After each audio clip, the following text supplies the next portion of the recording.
Hey folks, Rich Kettner here. In this video, I'm going to talk about a very common progression, an E minor to an A7, or a minor 1 to a dominant 4 chord. And I'm going to take it through several different variations, starting with very basic chords that you may be familiar with, but it gets more complex harmonically and also technically to play. And I put timestamps in, so if the beginning is maybe too easy for you, or stuff you already know, jump ahead and see if you can find something toward the end that might be of value to you. At the very end of it, I do some chords that might be useful in chord melody, solo guitar playing, if that's something you're interested in. As always, enjoy the journey. Okay, so what I want to show you first is a very common progression. I think of it as there was a song, the Pink Floyd album, Dark Side of the Moon. Can't remember the name, but it was like E minor 7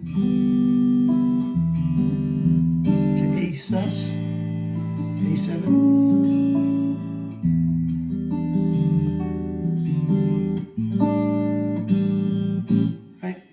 Progression was a great song, incredible album. So I want to show you some possible alternatives you can play substituting for the E minor or E minor 7. One is a voicing I got from the great Curtis Chapman, one of my favorite recording artists. And he had an album, but this was now like in maybe the early 90s. And what he's doing is essentially more of an E minor 9 chord. Easiest way to think of it is play an open D shape, and then pick up your index finger. So you're just playing a D, 3rd fret of the 2nd string, F sharp, 2nd fret of the 1st string. And then you have to can't quite strum them all. I'm going to play 6, maybe 4, 3, 2. Or even just 4, 3, 2, 1. And the way Stephen did it is he did kind of like a D sus, where he puts his pinky on the G natural, 3rd fret, like a sus4 chord. Usually people do that and then pull off to a D chord. Well, he does the D, like a D sus, and pulls off, but it hits the low E in the bass. He's going to walk up to a D over F sharp. So on a piece of paper, it would say D/F sharp. Or it's D in first inversion, meaning the 3rd of the chord is now the lowest pitch rather than the D. And then he goes to a G. So the chord on paper would say E minor, D, G, pretty much. But he does it like this.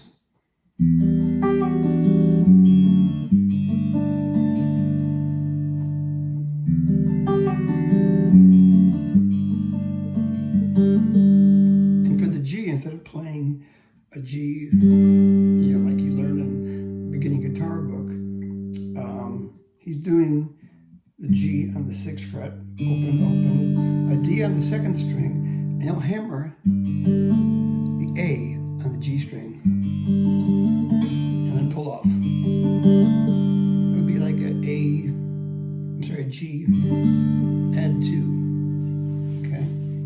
So that's one possible way. So go back to where I started, like the Pink Floyd to E minor to A. So what you could do is, instead of playing E minor 7 like this, one finger to the A sus, you could do what Stephen did, E minor 9. Then the A sus, A7, Stephen's nut chord, pinky. Okay, I think that's a beautiful sound. Another cool way to make an E minor 9, or probably you would classify as an E minor 9, would be start with an open C chord. Now, pick up your 3rd finger, which should be on the 3rd fret of the 5th string. So now it's like an A minor 7 chord, right? But I'm going to slide this shape up 2 frets. Now on the 4th fret and the 3rd fret. So now what I'm going to play is 6, 4, 3, 2, 1. Now, on the Stephen Curtis chord, the 9 was the highest pitch. With this voicing, the 2nd is voiced inside the middle of the chord.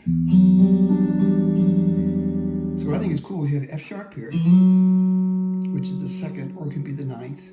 And right next to it is a G. So you have minor seconds against each other, very dissonant. But in the context of the chord, it sounds great. So you have the intervals would be root, 2 or 9, flat 3, flat 7, 1. And again, we could go to the A sus.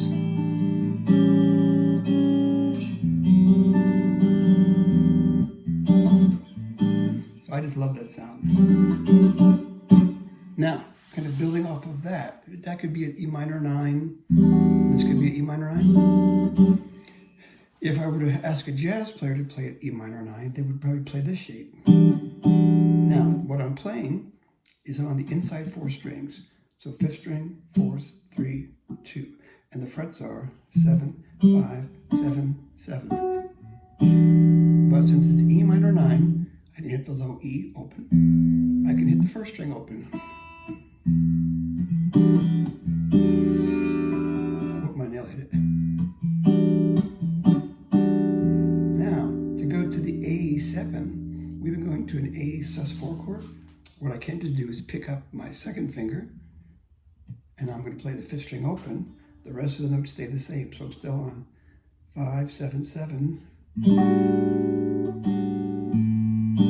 And that's like the A sus, because here's the flat 7. There's the sus4. And we'll move down to here. This note would be the 6. So it's kind of an A, I guess like an A13. The 6 could also be a 13, but sus4. And to resolve, I'll just move the note on the G string from 7 to 6. Now, this doesn't sound as much like Pink Floyd, but it's that same chord. So E minor 9, pick the finger up.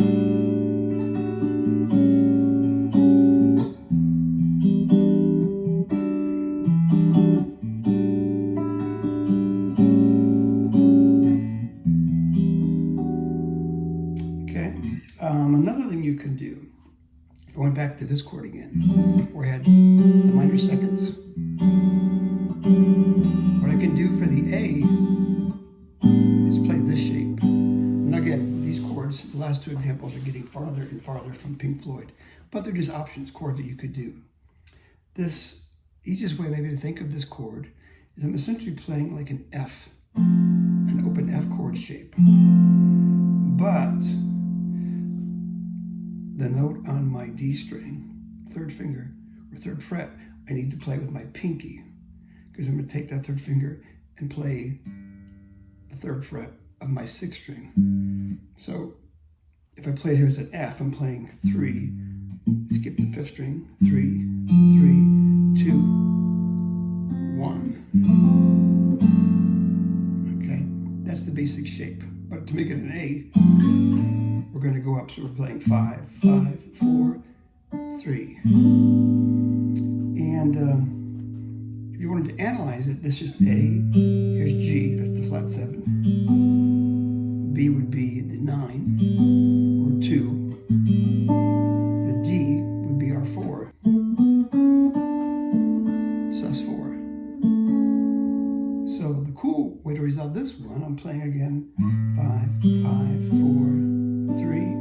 Then I'm going to move my index finger from 3 to 2. Back to my E minor.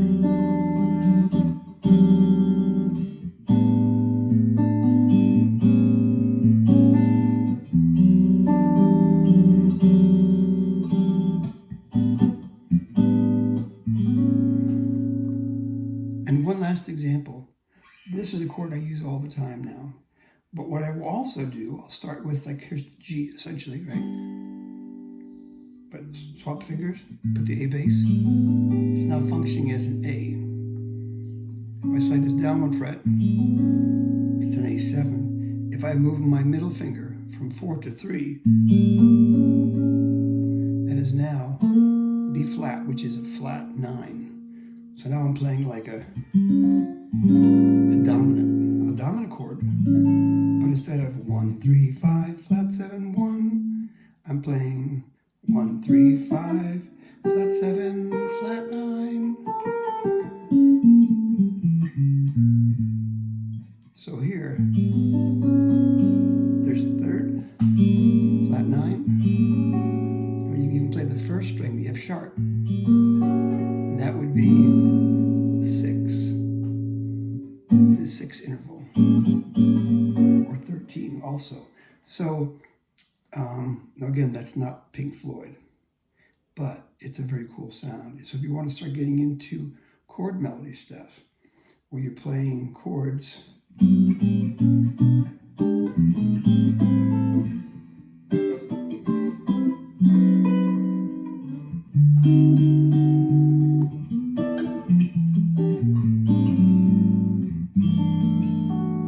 you're trying to voice the melody on the top note, that particular chord. It